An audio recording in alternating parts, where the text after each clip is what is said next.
Yo, what is up YouTube? And today we're going to be talking about the group summon once again, just because a lot of people still seem to be confused. I did make a video on this banner a couple days ago talking about what you guys want to focus on, and basically just went in depth about every single unit and artifact.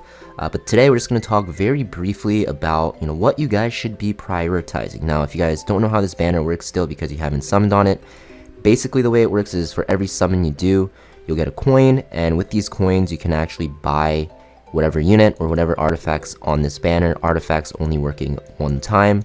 And that is because there's no official pity, right? For other banners you have like 120 summons until you get the guaranteed summon. For this one there isn't that, and because of that they'll give you this coin which will act in turn as the pity. And you're going to see the rates for the banner is the same for a 5-star unit, it's 1%. However, within that 1%, you're going to see it split 3 ways between the 3 units.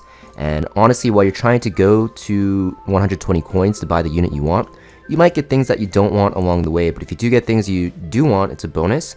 And we're just going to talk about what you guys want to actually prioritize in the shop when you actually decide to actually purchase something, or what you need to buy for artifact. Now, for the units, I think the units should be prioritized first besides one of them. And that unit you shouldn't prioritize really is going to be actually not this one, but Seris. Seris, this is probably the worst item on this banner. She's completely useless, you won't really use her anywhere.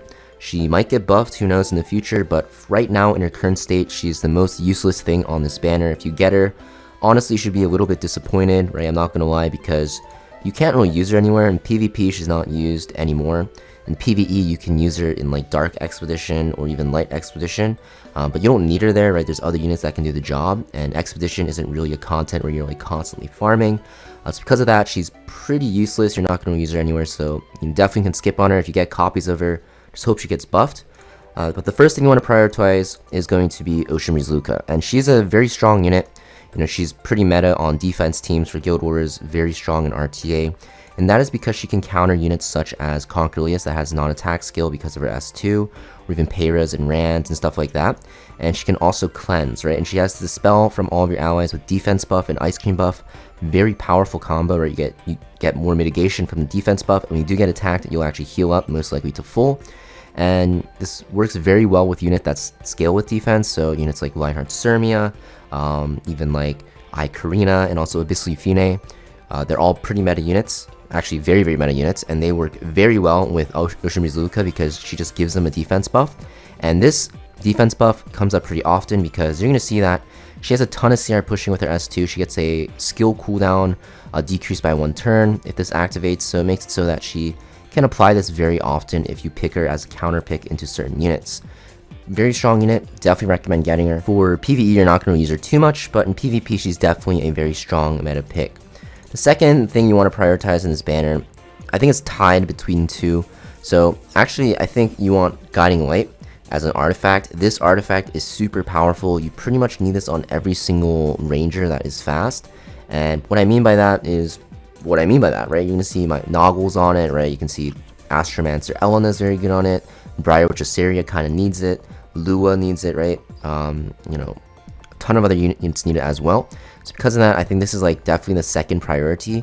And if you want to buy this with your coins, it's up to you. However, you don't have to waste your coins on this. This is actually going to be available in the Powder of Knowledge shop if you do 1 summon on it. So 240 powder for this artifact, very, very good. You probably want to actually get this artifact if you have the ability to get it after Ruca, because such a powerful artifact. And the reason why I don't have it above Ruca, even though it is used more, is because of the fact that you can actually choose Seris on like custom group summons, and I do believe Ruca will be available on the next one. But there's a lot of opportunities to get Guiding Light, and just makes it so that you definitely want this artifact, as you're so good on rangers. And of course you can just buy it with Powder of Knowledge, you don't even really have to summon for it, so definitely recommend getting this artifact. After Ruca and Guiding Light, I think Letha is going to be your next focus here. And the reason why I say Letha is the next focus is because the other 2 artifacts, sure, they're good, but they're not like super meta.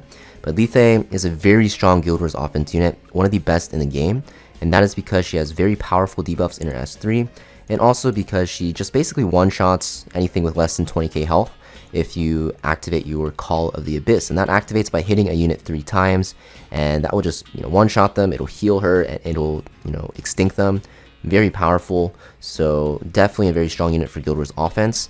Now keep in mind she does get shut down by injuries very hard. She's very reliant on her health pool, so because of that in RTA she is pretty hard to use.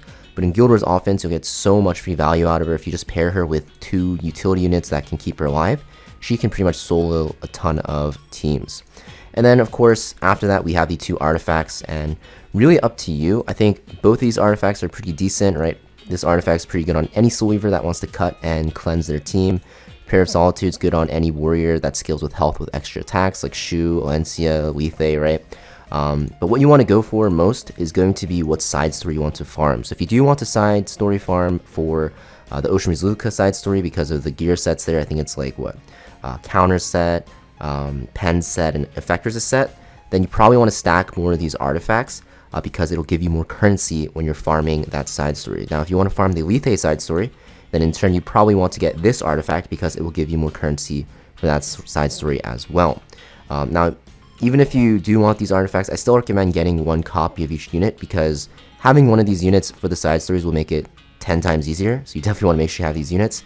But for the artifacts, if you want to get more copies of this, then you definitely want to choose the one that will actually, benefit whatever side story you're farming, because honestly, they're pretty equal in strength. So if you have like extra powder of knowledge left over because you have extra after buying Guiding Light, or you already have Guiding Light, then you probably want to purchase the one that you plan to focus the side story for, because the side story is a pretty good source of gear.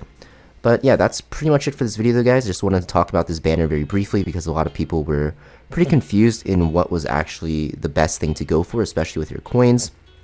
Just to reiterate though, Ocean Ruca is number 1, pretty much tied with Guiding Light, I'd say. They're both like the best options. After that, you want to make sure you get Letha. She's a pretty strong Guild Wars offense unit, and of course you can use her in the side story. And then third priority would be both of these artifacts. You probably want to buy them with your powder if you have any left over. If not, you don't want to really waste your summons just for these artifacts. And then Seris, completely dead item on this banner, just not really worth it. And you probably just don't want to see her at all. If you actually end up pulling her, it's fair to say you will be a little bit disappointed, but pretty useless unit. And of course, keep in mind with your coins, not only can you buy like units and artifacts, but you can also buy like charms and stuff. I wouldn't recommend buying these until near the end of the event. You'll see this shop remains open for 7 days after the group summon ends, and with your extra, coins, if you didn't actually have enough to actually, purchase one of these, then you probably want to just waste it on whatever is left over here, just to make sure you don't actually waste out on free materials. So yeah, pretty much it for this video though, guys. Thanks for watching, and please hit that like button to actually help my channel out. And I'll be releasing more videos on this event when the next week starts. Also, we'll be talking about more builds in future videos, so keep your eyes out for that. Thank you for watching again, and I'll see you guys next time.